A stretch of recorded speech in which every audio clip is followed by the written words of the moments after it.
내 이름은 유즈. 28살이고 증권회사에서 기업계 FP로서 열심히 일하고 있다.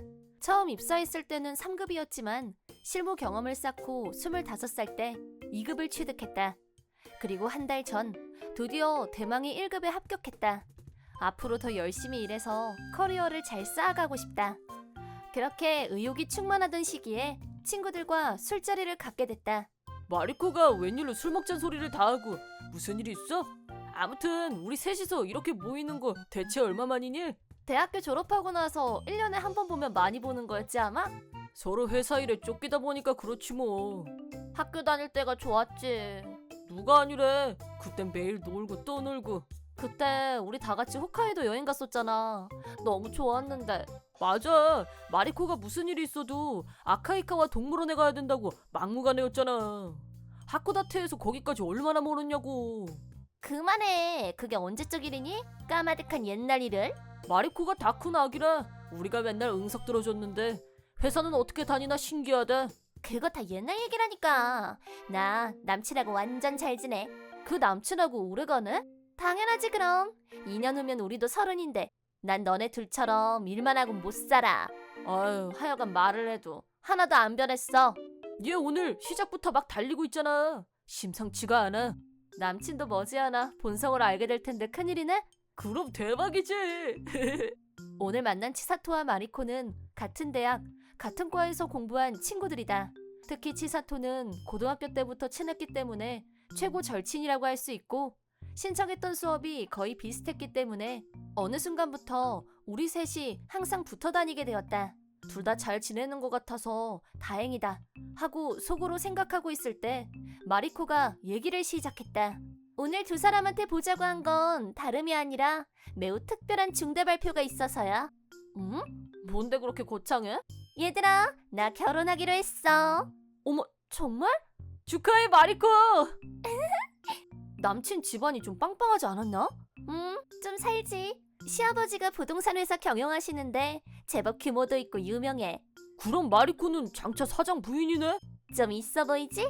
대학 졸업하고 첫 입사한 회사에서 만난 상사가 사장 아들. 그리고 로맨스가 시작. 자연스럽긴 한데 이건 뭐 드라마지 뭐. 나도 나름 노력한 게 많아. 연상의 남자들이 좋아할 만한 화장에 옷 스타일까지. 그래, 애썼다. 아무튼 결혼하게 된 거 축하해. 너네 둘은 아직 독신에 남친도 없고 정말 걱정이다. 난 계속 시험 준비하느라고 소개팅도 한번 못하고 살았어. 나도 출장이 많아서 정신없이 왔다 갔다만 한 것 같아. 그러니까 니들은 어쩜 그렇게 남자 복이 안 따르는지. 마리코, 네가 최고의 따봉인 거 알았으니까 그만하시죠. 뭐야, 화났어? 너 설마 썸도 안 타본 거? 우리는 자기 인생을 위해서 열심히 싸우면서 치열하게 살고 있어. 남편 잘 만났다고 네가 성공했다고 생각하는 건 네 생각일 뿐이야. 은근 기분 나쁘네. 헐, 둘 다 취했어. 이러다 진짜 싸움 나겠네. 둘 다 진정하고 자, 일단 물부터 마시자. 아 참, 유즈 너 국가 자격증 딴 지 얼마 안 됐다고 그랬지? 응. 뭐라고 했더라? 파이널 판타지라고 그랬나? 완전 다르거든. 파이낸셜 플래닝 기능사. 고객의 재무 관리, 금융에 대해서 어드바이스하는 직업이야. 돈하고 관련된 일이야? 응. 수입, 지출, 가족 구성, 부채, 자산 규모 이런 고객 정보를 듣고 그걸 토대로 효율적인 자산 운용에 대해서 조언하는 거지. 그런 일도 국가 자격증이 필요해? 나도 공부하면 딸 수 있을 것 같은데. 이게 진짜 놀고 있네. 그럼 너 월급은 많이 받아? 이번에 1급 취득했으니까 월급 조금 오를 것 같긴 한데. 정말? 그러면 오늘 술값은 네가 내. 뭐? 내가 요새 피부 관리 받으랴, 헤어 관리 받으랴. 월급날 많이 남았는데 돈이 다 떨어졌어. 넌 돈 없으니까 나보고 살아 이거냐? 증권회사 다니는 잘 나가는 친구가 이 정도는 아무것도 아니잖아. 너 처음부터 그럴 생각으로 우리 모이게 한 거냐? 그래서 주문도 제일 비싼 걸로 시키고. 별로 안 비싸. 기껏해야 두당 6,000원 정도야. 그 돈 벌기는 쉬운 줄 아냐? 어머, 우리 남친 올 시간이다. 나 데리러 온다고 했거든? 나 먼저 갈게. 오늘 잘 마셨다. 야! 너 그냥 누가 가래! 아, 머리 아파. 나 토할 것 같아. 너 물 좀 마셔. 고마워. 근데 마리코 말이야. 쟤 어째 성격이 옛날보다 더 이상해진 것 같지 않냐? 좀 그렇네. 앞으로 거리를 좀 둬야 될 것 같아. 결혼 청첩장은 보내올 거고 거기만 갔다 오고 그 뒤로는 연락 안 하고 안 받는 쪽으로 해야겠어. 동감. 마리코는 결혼한다는 말만 던져놓고 계산도 안 하고 먼저 가버렸다. 남편이 장차 회사를 물려받을 돈 많은 사람이란 건 좀 놀랍긴 했다. 마리코 성격은 우리도 감당하기 힘든데 부잣집 도련님이 어떻게 그 비위를 맞췄을까? 신기하다면 신기하고, 마리코가 드라마 여주 뺨치게 연기를 잘했거나 남친 눈치가 거의 꽝이거나 뭐 둘 중에 하나가 아닐까 싶다. 썩 기분이 좋지는 않았지만 마리코가 먹고 마신 것까지 같이 계산하고 나하고 치사토도 가게를 나왔다. 유즈 너 뭐야? 너 일부러 나 무시하니? 무시하지 말고 빨리 답장 좀 해. 마리코, 연속해서 라인 보내는 건 좀 아니지 않니? 나 지금 신칸센 타고 어디 가는 중이거든? 그럼 핸드폰 할 시간이 있겠네. 나 지금 귀중한 쉬는 시간이야. 근데 신칸센 타고 어디가? 가고시마. 고객하고 미팅이 있어서. 겨우 한 사람 만나자고 그 먼 데까지 간다고? 필요하면. 교통비는 회사에서 나오니까. 장거리 이동하면 피곤하지만 대신에 며칠 더 쉴 수 있어. 대박이네. 생각보다 괜찮은 회사네. 상사가 간 김에 여행도 하고 즐거운 마음으로 다녀오라고 했는데 여가 즐기려면 우선 일을 제대로 잘해놓는 게 먼저겠지. 제법이다. 국가 자격증을 괜히 커피 터지게 따는 게 아니네. 그래서 너 용건이 뭐야? 라인 왜 보냈어? 아, 맞다. 진짜 중요한 얘기하려고 했었는데 유주 너네 엄마 패션 디자이너 맞지? 응. 지금은 단골 고객만 상대해. 그 얘긴 갑자기 왜 물어? 내 웨딩드레스 혹시 부탁할 수 있을까 해서. 우리 엄마한테? 남편하고 시댁에 좋은 인상을 주고 싶어서. 글쎄, 엄마 요즘 패션쇼 준비 때문에 바쁜 것 같던데. 그러지 말고 네가 친구가 결혼한다고 잘 좀 얘기해주면 안 될까? 근데 나 아직 너한테 청첩장도 못 받은 것 같은데? 결혼식은 언제 할 거야? 다음 달. 뭐? 다음 달? 왜? 무슨 문제 있어? 완전 문제 있지. 너 왜 그러냐? 우리 며칠 전에 만났을 때 왜 날짜 말 안 했어? 내가 잘못했다. 말하는 걸 깜빡했어. 깜빡했다고 넘어갈 일이니? 초대장은 준비한 거 맞아? 아니, 안 했어. 부르고 싶은 친구한테 그냥 전화랑 라인으로 연락했어. 너 그건 정말 아니라고 본다. 결혼식이 코앞에 닥쳐서 라인으로 연락 중이라는 마리코의 말에 어이가 없다 못해 기가 찼다. 상식 파괴도 정도가 있고 가벼운 것도 정도가 있지. 해도 너무한다 싶었다. 더구나 결혼식까지 겨우 한 달밖에 안 남았는데 웨딩드레스도 준비를 안 해놓다니. 그리고 나더러 어쩌란 얘긴지 말이 되는 소리를 해야지. 대체 신랑 될 사람은 뭐 하는 사람이야? 저기 결혼 준비는 신랑 신부 둘이서 하는 거잖아. 그 사람은 회사 일이 너무 바빠. 마리코한테 다 맡길게. 그랬단 말이야. 신랑이 입을 턱 시도는 있고 그건 시어머니가 준비하신댔어. 그래, 난 뭐가 뭔지 모르겠다. 웨딩드레스 엄마한테 말해줄 거지? 꿈 깨라. 말이 되냐? 결혼식이 코앞인데 그거 만들 시간이 되겠어? 불가능해. 그러니까 부탁하는 거잖아. 친구 좋다는 게 뭐야? 너 옷 한 벌 만드는데 얼마나 많은 시간이 걸리는지 몰라서 그런 말 하는 거야. 우리 엄마는 특히 공들여서 만드는 분이라 시간이 더 오래 걸려. 치사하게 정말. 너 정말 이럴래? 네가 욕을 해도 안 되는 건 안 되는 거야. 엄마도 절대 승인 안 할 거고. 너 내가 결혼하는 게 그렇게 배 아프니? 누가 그렇대? 모든 일엔 다 순서가 있는 거야. 넌 옛날부터 생각도 안 하고 무조건 밀어붙이려는 경향이 있어. 그래서 내가 다 잘못했다는 거야? 그런 거 아니고 결혼식 무사히 치르려면 신랑하고 잘 상의하는 게 좋겠다. 왜? 결혼식은 두 사람이 하는 건데 둘이서 같이 준비 안 하면 무슨 의미냐 그게? 그건 부동산 회사 후계자 결혼식이면 하객들한테 신경 쓸 게 많을 텐데 주먹구구식으로 밀어붙였다가 큰 실수할 수도 있어. 잘난 척 좀 그만해. 썸도 못 타본 주제에 지적질은 1등이야. 내가 왜 주먹구구야? 얼마나 열심히 했는데. 그래, 그럼 네가 계속 알아서 잘하면 되겠네. 웨딩드레스는 예식장에 빌리든가 해. 진짜 안 만들어줄 거야? 절대 불가. 대 6달 전이면 몰라도 지금은 안 돼. 포기해. 니네 엄마 유명하잖아. 나 유명한 사람 드레스 아니면 싫단 말이야. 미안한데 가고시마 곧 도착이거든. 이만 끊는다. 야, 끊지 마, 유주. 신칸센을 타고 몇 시간 출장 와서 짧은 여행을 즐기려면 우선 마리코를 머릿속에서 지우고 눈앞에 있는 고객에 집중해야 한다. 결혼은 누구나 처음 하는 거라지만 저렇게 무계획이 계획일 수도 있다니. 심지어 라인으로 초대하고 있다고 해놓고 나더러 오라는 말은 아직 하지도 않았다. 굳이 시간, 장소를 묻고 싶지도 않았고 연락 안 오면 그냥 말자는 생각까지 하게 됐다. 가고시마 출장을 다녀온 지 일주일 후 휴가를 마치고 첫 출근을 했다. 평상시처럼 일을 하고 퇴근을 하는데 회사 앞으로 어떤 사람이 불쑥 찾아왔다. 혹시 그쪽이 유주 씨인가요? 누구시죠? 갑자기 찾아와서 놀라게 해드려서 죄송합니다. 저는 아키야마 소우지라고 합니다. 네, 근데 저는 처음 뵙는 분 같은데요? 마리코와 결혼할 사람입니다. 헉! 이 남자가 신랑이라고? 마리코한테 유주 씨가 증권회사에 근무한다는 얘기를 들었어요. 그래서 증권회사면 틀림없이 모니로보 증권에 다닐 거라고 생각했어요. 네. 근데 왜 여기서 날 무작정 기다려? 뭐야? 단도직입적으로 묻겠습니다. 유주 씨, 대체 마리코한테 뭐라고 하신 겁니까? 에? 며칠 전에 퇴근하고 같이 저녁을 먹는데 마리코가 의기소침해서 그러더라고요. 베프가 웨딩드레스를 안 만들어준다고. 저기 요점이 뭐죠? 그쪽 어머니가 패션 디자이너라면서요. 네, 경력 20년의 베테랑 디자이너시죠. 누구나 들어본 적이 있는 파리 컬렉션에 출품하신 적도 있고. 네, 출품하신 적 있어요. 정보는 정확하신 것 같네요. 마리코는 그런 분한테 자기 드레스 부탁할 거라면서 들떠 있었어요. 에? 절친 부탁을 그렇게 거절해도 되는 겁니까? 본인이 만드는 것도 아니고 엄마한테 말만 전하면 될 걸 가지고. 저 남자 지금 뭐래냐? 여자한테 있어서 결혼식은 일생에서 가장 중요한 순간입니다. 네, 그렇겠죠. 더구나 두 사람은 대학 때부터 친한 사이였고 친구를 위해서 그 정도 부탁은 들어줄 수도 있는 거 아닙니까? 야키야마 씨, 이제 제가 얘기 좀 해도 될까요? 마리코 말만 듣고 저한테 따지러 오신 것 같은데 제가 제 아내를 위해서 나서는 게 뭐가 잘못됐습니까? 결혼 준비는 전부 마리코한테 떠넘겼다는 사람 입에서 저런 말이 나와?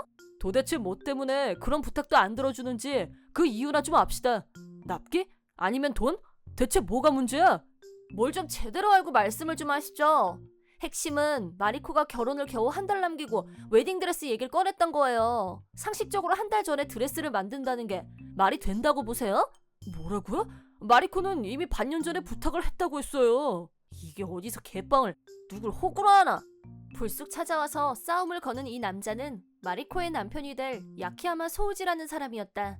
마리코가 적당히 둘러대서 이 남자를 속인 게 뻔히 보였다. 하지만 드레스에 관해서는 100% 거짓말을 했고 이 남자는 마리코의 말을 철저히 믿고 있었기 때문에 일주일 전에 마리코와 주고받은 라인을 증거로 보여줬다.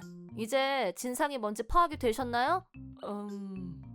이미 알고 계시다시피 저희 엄마는 드레스 디자인도 하고 있어요. 하지만 마리코가 저한테 너무 늦게 부탁했어요. 그건 아무리 친한 친구라고 해도 뭘 부탁할 때는 최소한의 예의란 게 있는 거거든요? 아무리 친한 사이에도 예의를 지켜야 된다는 말은 들어보셨을 테니까 잘 아시겠죠? 그럼 저는 이만 가보겠습니다. 잠깐만요. 그래도 어떻게 안 되겠습니까? 이거 놓으세요. 마리코는 결혼식장에 있는 드레스는 입기 싫다고 해서요. 돈은 얼마든지 내겠습니다. 그러니까 제발 만들어달라고 부탁 좀 해주세요. 같은 얘기를 몇 번 하게 만드시는 거예요? 지금까지 마리코한테 저하고 다른 친구 한 명이 항상 져주면서 좋게 지내왔어요. 근데 저도 더는 그렇게 못하겠네요. 유주씨가 마리코하고 제일 친한 친구라면서요. 마리코가 그러던가요? 네, 무슨 일이 있을 때마다 항상 도와준다고. 야키야마씨, 남의 말을 무조건 믿는 게 다는 아니에요.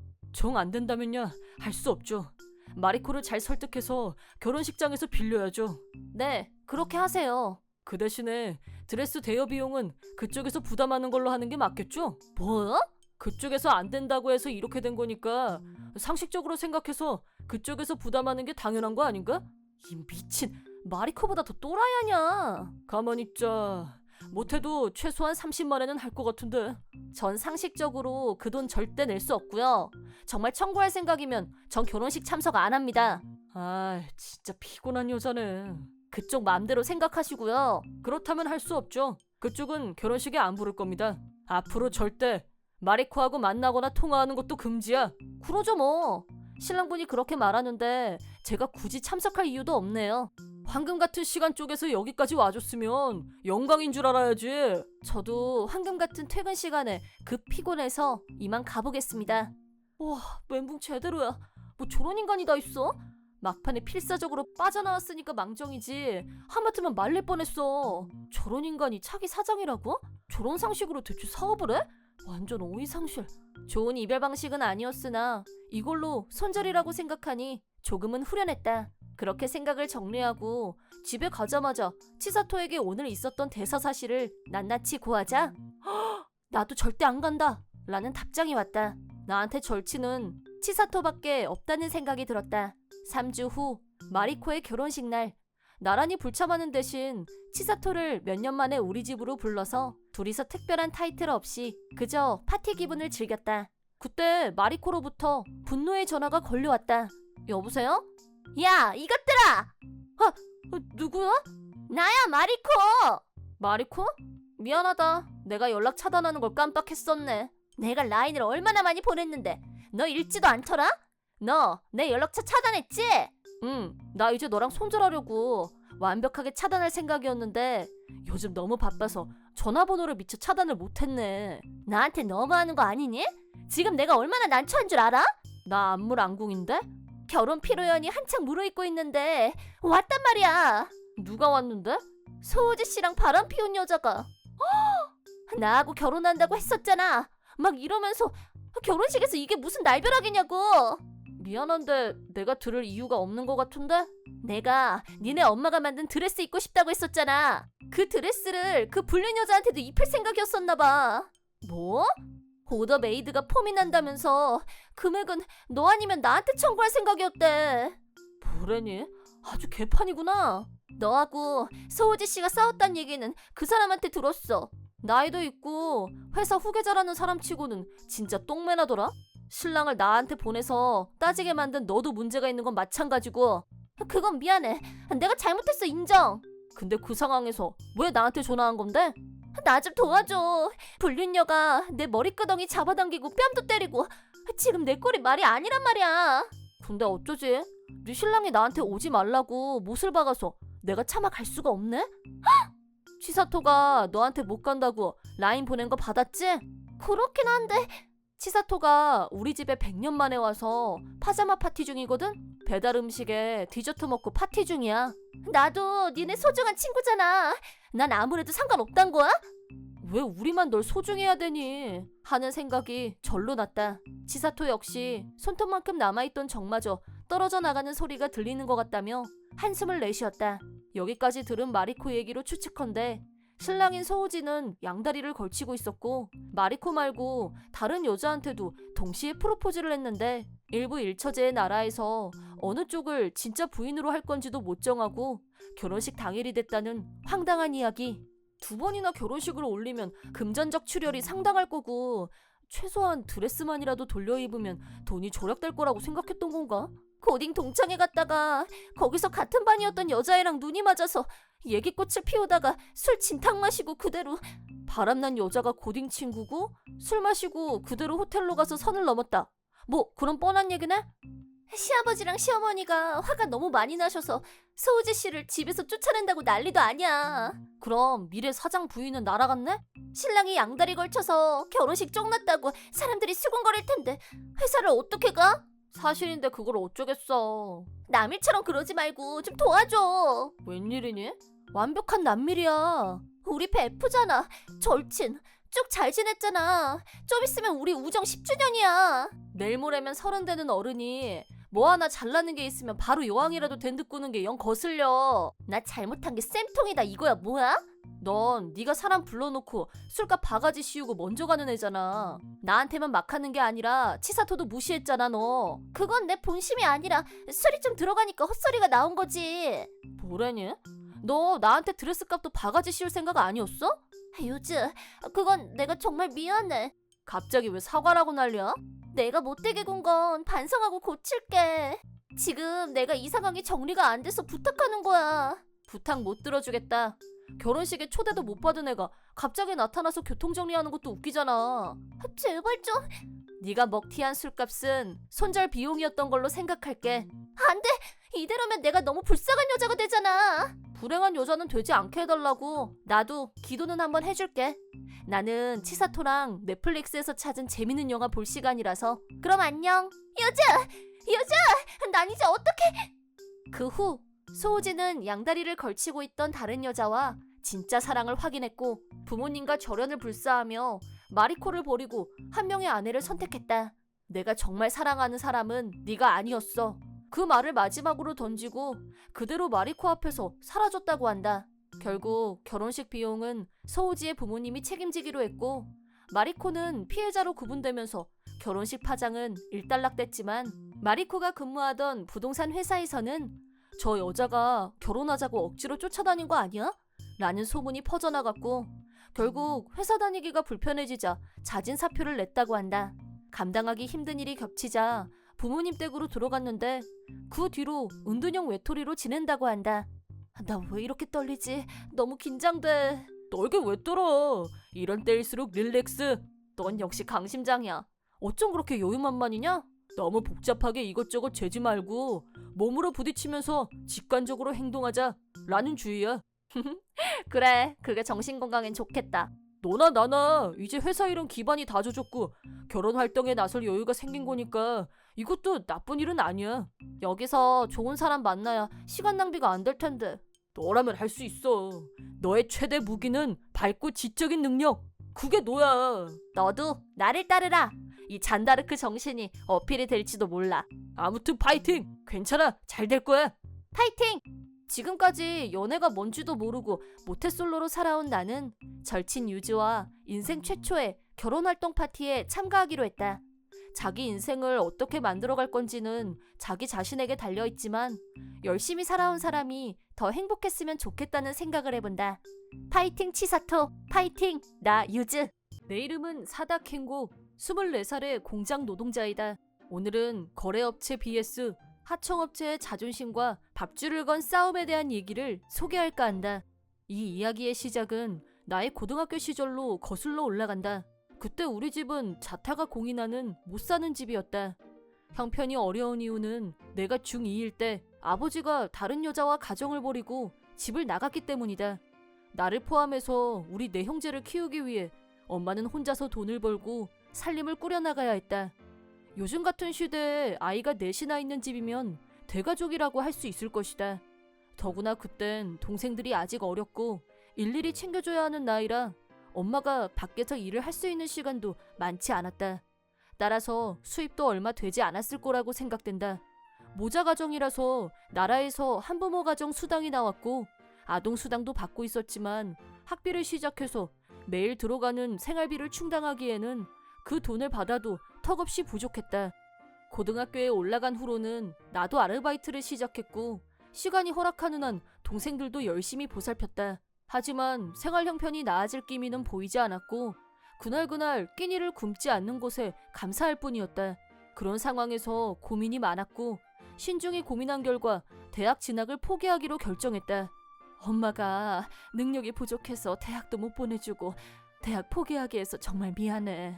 엄마가 왜 미안해? 엄만 우리 형제 키우느라고 매일 이렇게 고생이 많은데. 나도 이제 다 컸으니까 엄마 어깨에 짐을 덜어주고 싶어서 그렇게 결정한 거야.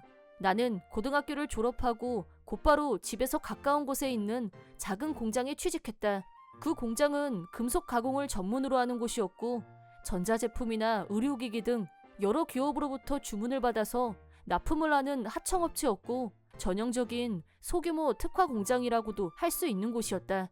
종업원도 10명 정도로 작은 규모의 공장이었지만 사장님이신 후르무라 씨는 정말 좋은 분이었다. 또 작업 환경도 좋고 작업 조건도 의외로 굉장히 좋은 곳이었다. 퇴근하면 동생들을 돌볼 수 있는 여유도 있고 월급도 받고 행복하다는 생각도 하며 잘 지냈다. 그럴수록 공장에서 매일 열심히 최선을 다해 일했다. 월급도 나쁜 편은 아니었기 때문에 전에 비해 생활 형편은 한결 좋아졌고 역시 취직을 하길 잘했다고 이제 모든 게 좋아질 거라고 그렇게 생각했고 그렇게 믿었다. 어느덧 취직을 한 지도 2년이 지나 내 나이는 20살이 되어 있었다. 20살이 되면 치르게 되는 인생의 단 한 번뿐인 이벤트, 바로 성인식이 다가오고 있었다.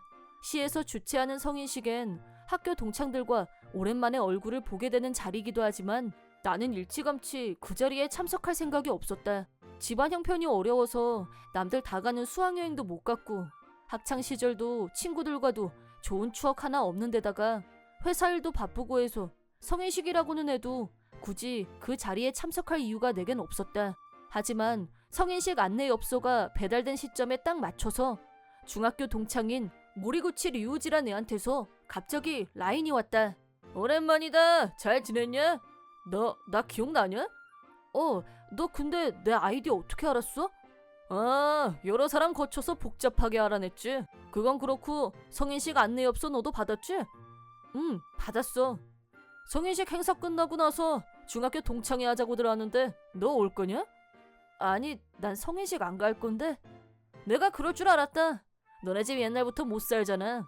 성인식 참가하려면 기모노 아님 양복을 입고 가야 되는데 네가 그거 마련할 돈이나 있겠냐? 나 그래서 안 가는 거 아닌데. 아, 알았다. 애들 말 들으니까 너 고등학교 졸업하고 바로 취직했다면서? 하긴 뭐 내세울 게 있어야 애들 앞에 나타나지. 괜히 쪽만 팔릴 것 같고 그럼 오기 싫을 수도 있지.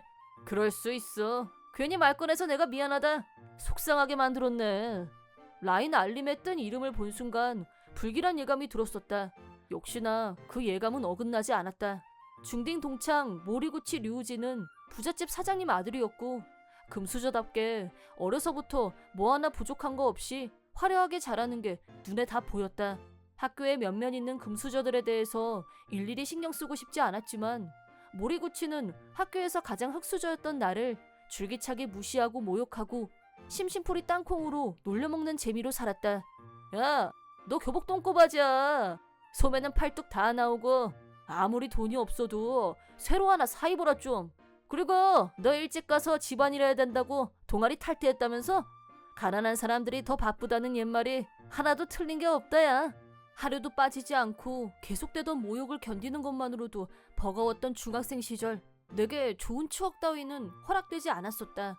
수학 여행비가 없어서 못 가게 됐을 때는 그동안의 모든 모욕 발언을 총망라해서 막말잔치가 절정에 달했었다. 이번 성인식에 참석하고 싶지 않았던 여러 이유들 중에서 모리구치를 다시 보고 싶지 않다는 것도 사실 꽤 큰 비중을 차지하고 있었다. 하지만 이렇게 대놓고 사람 속을 긁는데 여기서 내가 진짜로 안 가면 왠지 완벽하게 루저가 되는 것 같아서 동요가 일어나기 시작했다. 모리구치는 중딩 수준에서 한 걸음도 나아진 게 없었지만 나도 때늦은 중2병이 시작된 건지 이번엔 도저히 무시하고 넘길 수가 없었다. 나는 생각을 바꿔서 성인식에 참가하기로 결심했다. 뒤풀이로 열릴 예정인 동창회에도 참석하겠다고 연락했다. 하지만 모리구치를 포함해서 동창들 대부분이 대학생이어서 그런지 애들하고 공통된 화제도 없고 바늘방석에 앉은 것처럼 불편한 마음이 들고 오지 말걸 괜히 왔나 하는 후회가 들기 시작할 무렵 너 사다 캔 거 맞지? 오랜만이다. 오마이 치오구나. 진짜 오랜만이다. 잘 지냈어? 먼저 말을 건네온 친구는 오마의 치오였다. 그녀는 중딩 시절 가장 인기가 많았던 우리 학교 최고 얼짱이었다. 성인이 된 치호는 그 시절 그 미모 그대로 어른이 되어 있었다. 역시나 동창회에 모인 남자애들의 눈길이 계속 치호를 따라다녔고 모두의 시선을 한 몸에 받을 만큼 그녀는 예뻤다. 예전에도 치호는 다른 애들과는 달리 나를 가난하다고 깔보거나 무시하거나 피하지 않았고 유일하게 똑같은 반 친구로 대해주던 좋은 아이였다. 그런 치호를 다시 만나게 돼서 정말 기뻤고 그래도 온 보람이 있다는 생각이 들었다. 물론 치호도 대학생이었다. 우리는 치호가 하고 있는 알바 얘기며 내가 지금 다니고 있는 공장 얘기 등등 서로 말하고 열심히 들어주고 자연스럽게 둘만의 대화에 푹 빠져서 다른 애들 따위는 신경도 안 쓰였다. 덕분에 아까 후회하던 마음도 사라지고 이 시간을 즐겁게 보내고 있었는데 지아! 야, 너 하필 제일 구린 애 옆에 있어. 그러지 말고 우리 테이블로 가서 같이 한잔하자. 사다 캔 거 너 집에 안 가냐? 오늘은 집안일 안 해? 너 내일 출근해야 되잖아. 얼마나 힘들겠어. 대학도 못 가고 육체 노동하는데. 모리구치가 우리의 대화를 깨고 중간에 끼어들었다. 하지만 그 녀석 말대로 이미 늦은 시간이었고 내일 일을 생각하면 집에 가야 할 시간이었다. 시간이 많이 늦긴 했다. 난 내일 아침에 일찍 나가야 돼서 이만 가봐야겠다. 오랜만에 만나서 너무 반가웠어. 그렇구나. 아쉽다. 우리 다음에 또 보자. 거지 같은 놈이 끼어들어서 씁쓸한 퇴장을 하게 됐지만 내일 일을 생각해서 먼저 일어나기로 했다. 하지만 그 다음 날 어제는 너무 반가웠어. 아참, 나 누군지 알겠어? 그럼 알지.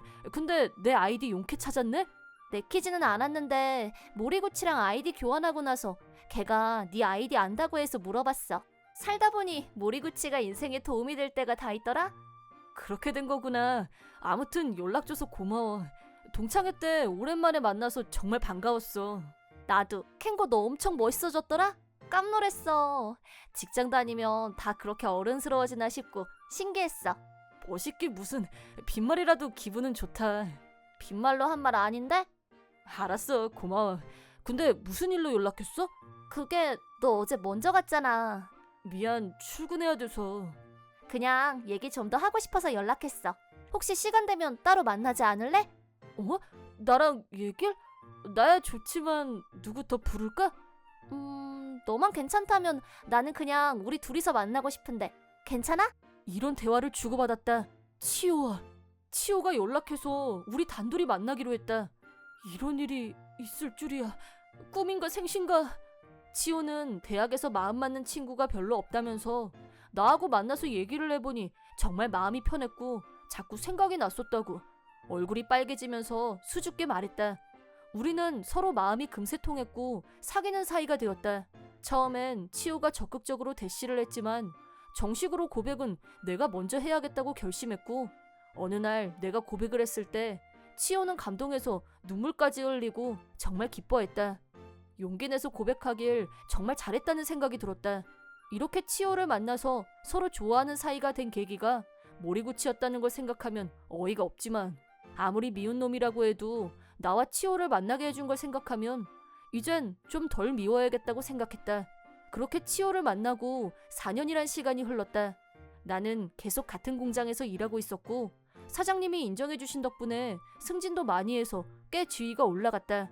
그런 와중에 예기치 못했던 또 다른 운명의 재회가 나를 기다리고 있었다. 우리 공장 사장님인 후로무라 씨가 어떤 사람을 소개해 주셨다. 모니로버 전기에서 새로 부임한 사람이 있어서 인사하라고 불렀어. 오늘부터 우리 공장 담당자로 온 모리구치 씨야. 인사해. 소개받은 사람은 다름 아닌 모리구치 류우지였다. 모니로버 전기는 대기업이었고 우리 공장에서 보자면 갑이 되는 존재이자 여러 갑 중에서도 절대적으로 가장 큰 고객이었다. 그 회사에서 우리랑 직접 교류하는 담당자가 중딩 동창이자 나를 대놓고 무시하던 모리구치라니. 야, 세상 진짜 좁지 않냐? 난 이렇게 일로 만나게 될 줄은 진짜 몰랐다. 그러게 말이다. 앞으로는 잘 부탁한다. 어쭈, 너 말투가 영 건방지다. 그렇게 꼿꼿한 자세로 나오겠다. 왜 꼰대처럼 그래? 우리 동창이잖아. 그건 과거 일이지. 정신 차려. 현재 우리는 갑과 을. 나는 거래주, 너는 하청. 신분이 명확히 다른데? 선을 명확하게 그을수록 서로한테 좋지 않겠어? 나보고 존대를 하라는 거냐? 그지, 그런 거지. 찰떡같이 알아듣네. 글쎄, 거래주나 하청이나 갑을 이전에 서로 도움 주는 평등한 관계 아닌가? 야, 그런 건 다 듣기 좋으라고 하는 말이고 실상은 갑과 을이라는 명확한 권력과 신분의 차이가 있는 거지. 내 말 한마디면 너네 회사는 휘청할 수도 있다는 거 한시도 잊지 말고 명심해라. 길게 얘기 안 해도 모리구치가 우리 회사를 어떻게 보는지 훤히 알 수 있었다. 가난한 동창생을 업신여겼듯이 지금은 자기네 하청업체를 발 아래로 취급하고 있었다. 실질적으로 모리구치가 담당자로 현장을 드나들게 되면서 야, 누가 커피 좀 가지고 와. 왜 이렇게 눈치들이 없어? 뭐야, 너 지금 나 꼬라보는 거냐? 계약 파기당하고 싶어? 눈 깔아. 싹수 없는 말투에 똥매너. 모리구치가 현장에 나타나는 날엔 회사 분위기가 말도 아니게 가라앉았다. 동료들은 모두들 성숙한 어른이다 보니 이것도 다 지나가리라 그런 태도로 쉽게 휘말리지 않았지만 사실 나는 성질 같아서는 멱살을 잡아서 바닥에 패대게 치고 싶은 마음이 굴뚝 같았다. 나름 필사적으로 참고 있었지만 나라고 자존심이 없고 감정이 없을까. 그러다 사건이 터졌다. 사장님 어머님이 갑자기 돌아가셨고 장례를 치르기 위해 사장님이 며칠 회사를 비우게 됐다. 그 기간 동안에는 내가 사장님을 대신해서 현장 책임자 역할을 맡게 됐는데 사장님이 자리를 비운 바로 다음 날 모리구치가 공장에 나타났다. 그리고 네? 납기 단축이요? 이렇게 갑자기 말입니까? 내가 미리 말하는 걸 깜빡했어. 알아서 좀 맞춰줘.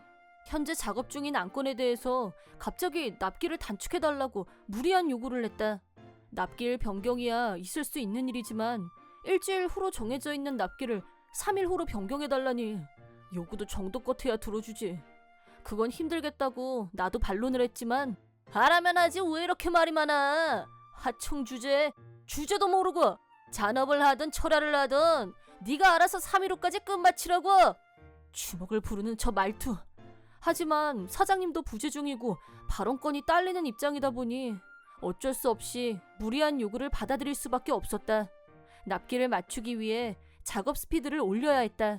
잔업 시간을 늘리고 그것도 모자라 철야 작업까지 했지만 납기를 맞추기는 힘들었다. 마음이 조급해진 나는 그만 고속 회전 중인 커터에 실수로 손을 댔고 큰 부상을 입었다. 구급차에 실려서 병원에 옮겨진 나는 다행히 손에 입은 부상은 후유증이 남지 않을 거라고 했지만 완치가 될 때까지 2개월은 걸릴 거란 말을 들었다. 그 사이에 일을 할 수 없다는 게 큰 문제였다. 최악의 상황에서 말도 안 되는 실수로 상황을 더 악화시키고 말았다. 일련의 사건에 대한 보고를 받은 사장님이 우리 집까지 직접 찾아와 주셨다. 나는 부상도 있고 무릎 꿇고 사죄드렸다. 책임을 완수하지 못한 죄송함에 정말 면목 없습니다. 납기도 못 맞추고 실수로 부상까지 입은 나는 사장님 얼굴을 뵈니 죄송하고 속상한 마음에 울컥 눈물이 나왔다. 하지만 사장님은 나도 얘기 다 들었어. 오히려 내가 더 미안하게 됐네. 자네 혼자 너무 큰 부담을 지게 한 것 같아. 내 생각이 짧았어. 게다가 이렇게 큰 부상까지 당하고 이거 정말 미안하게 됐어. 이건 전적으로 내 책임이고 자넨 잘못한 거 없어. 지금은 잘 쉬고 잘 먹고 몸 생각만 해. 사장님의 따뜻한 말씀에 참았던 눈물이 왈칵 쏟아졌다. 다음 날 회사에서 사장님과 나 그리고 모리구치가 얘기하는 자리가 마련됐다. 납기는 맞추지도 못하면서 일할 사람만 다치고 대체 제대로 하는 일이 없어. 이런 하청하고 어떻게 일을 해? 모리구치는 항상 보던 거만한 태도였다. 그때였다. 후루무라 사장님은 조용히 자리에서 일어났다. 그쪽 책임자에게 분명히 전달해주기 바랍니다.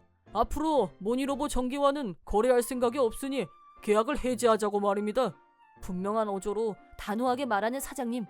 그리고 숨이 넘어갈 뻔한 나와 놀란 모리구치. 왜냐하면 모니로버 전기는 우리 공장 입장에서 가장 큰 고객이기 때문이다. 만일 정말 계약이 파기된다면 거대한 타격을 받는 곳은 우리 회사 쪽이 될 것이다. 그건 누가 봐도 명백한 사실이었다. 따라서 여전히 갑인 모리구치는 사장님의 단호함에 압도당하긴 했어도 거만한 태도는 흔들리지 않았다. 그럼 누구 손해인지 알기나 해? 좋을 대로 널리고 널린 게 하청받을 공장인 거 몰라? 어디서 배짱을 튕겨? 라며 거칠게 대꾸하고는 그대로 사무실에서 나가버렸다. 사장님, 제가 이런 말씀드리긴 뭐하지만 이래도 괜찮을까요? 저도 걱정이네요. 다른 거래처가 있다고는 하지만 그래도... 다른 사원들은 모두 안절부절 못했지만 사장님은 흔들림 없이 덤덤한 표정으로 너무 걱정 마. 사람이 죽으라는 법은 없으니까. 내가 이래봬도 인맥이 넓은 편이야. 모니로버가 빠진 자리를 다 채우기에는 부족할 수도 있지만 사원들 월급 줄 정도는 어떻게든 되게 해야지. 내가 그래도 사장인데 나 한번 믿어봐. 사장님은 자신 있어 하셨고 그건 허영이 아니란 걸 잘 안다. 우리도 우리가 가진 기술력엔 자부심이 있었다. 영업만 열심히 한다면 분명 새로운 거래처를 찾을 수 있을 거라고 확신했다. 하지만 그래도 모니로버 전기는 우리 공장 최대 거래처였다는 사실, 그 빈자리를 채우지 못한다면 우리가 입을 손해는 막대한 액수가 될 것이 뻔했다. 이번 사태는 모두 내가 저지른 실수 때문에 일어났고 따라서 내가 책임져야 한다고 마음먹은 나는 중요한 결단을 내렸다. 그리고 어떤 사람에게 전화를 걸었다. 여보세요? 나야. 지난번에 말한 거 하겠다고 말씀드려줘. 그리고 몇 달 후 제 아들놈이 큰 신뢰를 범했다고 들었습니다. 정말 죄송합니다. 계약을 해지하겠다고 하신 건 철회해 주실 수 없겠습니까? 죄송합니다. 뜻밖에도 모리구치가 자기 아버지인 모니로브 사장님과 함께 와서 정식으로 사과했다. 이런 일이 일어날 수 있었던 뒷배경에는 그날 내가 전화를 건 사람은 내 여친인 치오였다. 우리는 이미 결혼을 약속한 사이였지만 결혼 승낙을 받을 때 치오 아버님은 나에게 한 가지 조건을 내걸으셨다. 그건 바로 결혼을 할 거라면 자기 회사를 물려받아야 한다는 것이었다. 알고 보니 치오 아버님은 모니로브 전기의 강력 라이벌인 루키 전기를 경영하고 계신 분이었다. 학력도 재산도 아무것도 내세울 것이 없는 나였지만 내가 가진 기술과 열심히 일하는 성실한 자세, 가족을 부양하기 위해 책임감 있게 살아온 반듯하고 우직한 모습을 높게 평가해 주셨다. 자네가 내 뒤를 이을 결심만 선다면 후계자 수업은 한치의 빈틈없이 책임지고 진행하겠네. 그런 후에 내 뒤를 이을 수 있는지는 사원들과 중역 간부들에게 인정을 받아야만 가능한 일이야. 이 일이 결코 쉬운 일이 아니란 건 자네도 짐작하겠지만 그래도 해보겠나? 사실 나는 지금 일하는 공장에서 한 우물을 팔 생각이었기 때문에 다른 생각은 없었다. 무엇보다 그렇게 큰 회사의 경영을 책임질 자신도 없었다. 하지만 오랜 시간 내가 몸담았던 회사에 이런 막대한 손해를 끼치게 되고 나니 무슨 일이 있어도 이번 문제는 내가 해결을 해야겠다는 결심을 하게 됐고 루키 전기의 후계자 수업을 받겠다는 뜻을 장인어른께 전달하면서 나 역시 조건을 하나 내걸었다. 다름 아닌 우리 공장과 계약을 체결해달라는 것이었다. 다시 말해서 라이벌 회사에 우리 기술을 써달라는 제안을 던진 것이다. 장인어른과 후르무라 사장님을 만나게 한 후 의견을 타진한 결과 장인어른도 우리 회사의 기술을 높이 평가하셨고 양쪽 모두 만족하는 분위기에서 계약이 성사되었다. 그 결과 막대한 손실이 예상됐던 부분을 완벽하게 만회한 것은 물론이고 그뿐 아니라 이 공장의 기술이 다른 곳으로 유출된다면 우리로서는 막대한 타격을 입게 됩니다. 그러니까 다른 계약은 보류했으면 좋겠다 이겁니다. 사실 우리 공장이 갖고 있는 기술은 세계 어디에 내놔도 손색이 없는 톱클래스 수준이었다. 모니로브 전기의 주력 상품 중에는 우리 공장의 기술이 없으면 생산이 불가능한 제품도 있을 정도였다. 그런데 만약 라이벌 기업에 그 기술을 빼앗기게 된다면 자신들의 경쟁력에도 큰 문제가 생길 것이 분명했다. 나는 이런 모든 상황을 분석한 후에 장인어른의 조건을 받아들인 것이다. 모리구치는 우리 공장을 그저 하청업체라고 깔보기만 했을 뿐 정확한 내용이나 업계 사정에 대해서는 아무것도 모르고 있을 거라고 짐작했는데 그런 내 예상이 정확하게 맞아떨어졌다. 하청업체야 널리고 널렸다는 말을 했을 때부터 내 머릿속에선 이미 다음 수를 어떻게 둘지 다 계획이 있었다. 그 결과 모리구치는 자기 아버지까지 대동하고 무릎을 꿇으려고 나타난 것이다. 하지만 후르무라 사장님은 냉정하고 단호했다. 사장님 회사와는 거래도 참 오래 했고 나도 이런 상황은 정말 원하지 않았었는데 아무래도 아드님한테 가장 중요한 걸 안 가르치신 것 같습니다. 거래주 업체와 하청업체는 가불이 아니라 대등한 관계라는 사실. 더구나 우리 회사는 우리만 만들 수 있는 특허 기술이 있음에도 불구하고 불손하고 거만한 태도로 일관했어요. 비즈니스의 기본도 제대로 안 가르치고 무슨 거래를 하자는 겁니까? 그건 거래를 하기 전에 자식 교육부터 먼저 제대로 하고 내보내라 이 말입니다. 그렇게 모리구치 부자의 부탁은 완전 거부당했고 결과적으로 모리로버 전기는 인기 상품의 생산을 중지할 수밖에 없는 상황에 몰렸다. 사업은 축소되고 물론 도산 위기까지는 가지 않았지만 루키 전기와의 라이벌이라는 명칭은 포기해야만 했다. 아버지의 분노를 유발하고 신뢰를 잃은 모리구치는 회사에서 잘리는 수모를 당했다. 물론 모니로보사 돌대가리 아들 이란 닉네임을 얻고 업계에서 모자란 놈으로 일약 유명세를 타면서 어떤 회사에서도 받아주지 않는 불청객으로 전락. 결국 그러다 찾아간 곳이 우리 회사처럼 하청업체 회사였다고 한다. 그 회사 사람들과는 잘 아는 사이여서 모리구치가 어떻게 일하고 있는지 물어봤더니 내가 누군 줄 알아? 나는 모니로버에서 잘 나가던 사람이야. 니들하고 나를 동급으로 보지 마. 하는 말마다 진상도 그런 진상이 없다는 대답이 돌아왔다. 그렇게 온갖 잘난 척에 진상을 제대로 떨더니 결국 얼마 못 견디고 제 발로 나갔다고 했다.